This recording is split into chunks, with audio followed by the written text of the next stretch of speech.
Hello everyone, कैसे हैं आप सभी लोग। तो ये मेरे पास मेरे संबंधन के नोट्स हैं। इनकी हालत पे मत जाना, ये बहुत ज़्यादा पढ़ने की वजह से ऐसे हो गए हैं। मतलब अभी तो कुछ नहीं पढ़ा, बट उस टाइम पढ़ा था, ठीक है।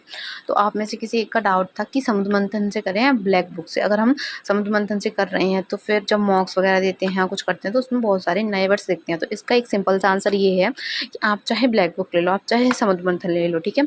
एक ना एक पॉइंट के बाद ऐसा होगा कि मतलब कहीं न कहीं तो ऐसा होगा कि आपको कोई ना कोई नया वर्ड देखने को मिलेगा। अगर आप ब्लैक बुक से सारे कर रहे हो तो उसमें भी मॉक्स में ऐसा हो सकता है कि नए वर्ड देखने को मिल जाएँ। समुद्र मंथन से कर रहे हो तो उसमें भी हो सकता है देखने को मिल जाए। क्योंकि समुद्र मंथन में एकदम निचोड़ है, ठीक है। रानी मैम वो वर्ड्स कराती हैं जो मतलब एकदम एग्ज़ैक्ट होते हैं कि हाँ, ये एग्ज़ाम पॉइंट ऑफ व्यू से बहुत-बहुत इम्पोर्टेंट है, वहाँ पे आएँगे।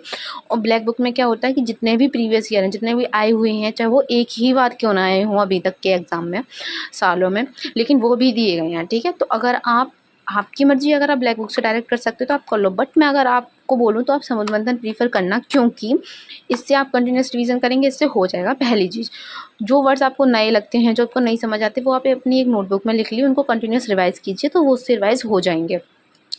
और ऐसा नहीं है कि समुद्र मंथन में सारी चीज़ें नहीं हैं, सब मिल जाएँगी, कुछ वर्ड्स नए आते रहते हैं, ठीक है। तो आप लोग ऐसे पढ़ सकते हो। बाकी और भी कोई डाउट हो तो बताना। और thank you for watching, bye bye.